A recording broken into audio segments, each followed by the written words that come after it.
V4 news, the best news. నిజం చెప్పడమే మా లక్ష్యం. పత్తికొండలో వైసీపీ జెండా ఎగరవేస్తాం. రాష్ట్రానికి జగన్మోహన్ రెడ్డి రెండోసారి ముఖ్యమంత్రి కావడం ఖాయమని, పత్తికొండలో కూడా వైసీపీ జెండా ఎగరవేయడం ఖాయమని ఎమ్మెల్యే కాంగాటి శ్రీదేవమ్మ హర్షం వ్యక్తం చేశారు. గురువారం పత్తికొండ వైఎస్ఆర్సీపీ పార్టీ కార్యాలయంలో ఏర్పాటు చేసిన విలేకరుల సమావేశంలో మాట్లాడుతూ, పత్తికొండ, తుగ్గలి, మద్దికేర, వెల్దుర్తి, కృష్ణగిరి మండలాల నుంచి వచ్చిన పార్టీ నాయకులతో సమావేశం నిర్వహించారు. అనంతరం 13 తేదీన జరిగిన సార్వత్రికెన్నికలలో టీడీపీ ఓటమి పాలవుతుందని, అసూయతో టీడీపీ నాయకులు రెచ్చగొట్టే ప్రయత్నాలు చేస్తున్నారని, అలాంటి వారికి దూరంగా పార్టీ నాయకులు, కార్యకర్తలు ఉండాలని శ్రీదేవమ్మ విజ్ఞప్తి చేశారు. తమ గెలుపు కోసం కృషి చేసిన వారందరికీ పేరుపేరున ధన్యవాదాలు తెలిపారు. నాయకులు, కార్యకర్తలు సొంత డబ్బులు ఖర్చు పెట్టి తమ విజయం కోసం కృషి చేశారని, వారందరికీ నేను ఎప్పుడు రుణపడి ఉంటానని వారు తెలియజేశారు. ఇంత పెద్ద కుటుంబాన్ని ఇచ్చిన నా భర్త నారాయణరెడ్డిని స్మరించుకున్నారు. 2 సంవత్సరాలు కరోనా వచ్చిన కూడా సంక్షేమ పథకాలు ఆపకుండా ముఖ్యమంత్రి జగన్మోహన్ రెడ్డి ప్రజలకు అందించి ఎంతో మేలు చేశాడని, అలాంటి ముఖ్యమంత్రి మళ్లీ రాష్ట్రానికి కావాలని ప్రజలకు, కార్యకర్తలకు తెలియజేశారు.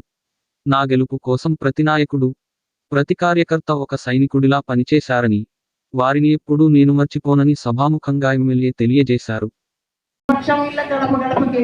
నాతో పాటు అప్పుడు కూడా అడుగులో అడుగు వేసి ప్రతి ఒక్కటి కూడా విజయం సాధించినాం. అప్పుడు కూడా స్టేట్ లోనే మన పత్తికొండ 3వ స్థానాన్ని చూసింది. అప్పుడు కూడా అంతా కూడా సహకారం వల్లనే కూడా చెప్పారు. ఇప్పుడు కూడా మళ్ళా కూడా ఈ ఎలక్షన్ చాలా కీలకం. నిన్న జరిగిన 3 రోజుల కిందట మే 14 జరిగిన ఎలక్షన్ చాలా కీలకం. అంతా కూడా మంచి చేసిన జగన్ను ఒక చంద్రబాబు నాయుడు గారు ఎదుర్కోలేక 4 ఓట్లున్న వాళ్ళ పార్టీలంతా కూడా కలుపుకుంటూ ఎక్కడ కూడా ప్రాంతాల వారీగా ఎక్కడ కూడా యా స్టేట్ లో కానీ యా జిల్లాలో కానీ ఎక్కడ ఏ నియోజకవర్గంలో ఏ పల్లెల్లో కూడా వాళ్ళ ముఖాలు కూడా చూడాలి. పల్లెలు అంటే ఎలాగా ఉంటాయి, గ్రామీణ ప్రాంతాల పరిస్థితి ఏంటని చూడని వాళ్ళని కూడా కలుపుకొని ఈరోజు మరి జగనన్నని ఎదుర్కోలేక ఒక కూటమని అహంకారంతో, ఒక కూటమని ఒక బలుపుతో వాళ్ళంతా కూడా ఈరోజు చాలా అహంకారాలు చేసి మనం చేసేటువంటి తప్పు, వాళ్ళు చేసేటువంటి ఒప్పు అని చెప్పేసి మరి ప్రచారం చేసుకున్న దుస్థితి కల్లారా చూసాం మనం.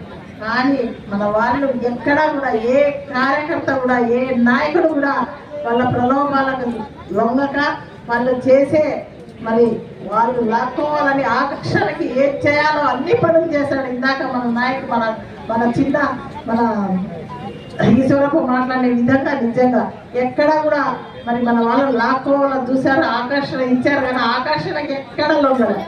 అదే మన కార్యకర్తకు ఉన్న మరి వైఎస్ఆర్సీపీ జెండా పోసే వల్ల ప్రతి ఒక్కరికి కూడా ఈరోజు తెచ్చుకొని వాళ్ళకి నీళ్లు చాపించిన పరిస్థితి ఈరోజు మన స్టేట్ వైడ్గా మన వాళ్ళు చేసిన పని. ఈరోజు ప్రతి వాళ్ళని కూడా లక్షలు పెట్టి కొనాలని చూస్తున్నారు. కానీ ఎక్కడా కూడా మన వాళ్ళకి తగ్గలే. ఎక్కడా కూడా జగన్ అయిపోయింది, మేము సిద్ధం జగన్ అని చెప్పేసి ప్రతి ఊరికి, ప్రతి గ్రామానికి, ప్రతిదీ కూడా ఒక ఎలక్షన్ లో భాగంగా కాదు. కానీ నేను చెప్తాను, నిజంగా ప్రతి గ్రామానికి పోయినా కూడా మీ ఎమ్మెల్యేని పెద్ద ఊరేగింపుతో, పెద్ద జాతర లాగా ఏ మండలం పోయినా మండల కార్యకర్తలు కానీ, నాయకులు కానీ, ప్రతి ప్రజాప్రతినిధులు కానీ ఒక జాతర లాగా నేనే బాబు టైం అవుతుందంటే కూడా సందులు ఆ బండి సందుకు పోస్ట్ కూడా మేడం నడుచుకుంటే వెళ్ళాలని చెప్పేస్తే నడుచుకుంటూ కూడా వేరే సందర్భాలు కూడా చాలా ఉన్నాయి. ప్రతి గ్రామంలో ప్రతి కార్యకర్త సంబరాలు, ప్రతి కార్యకర్త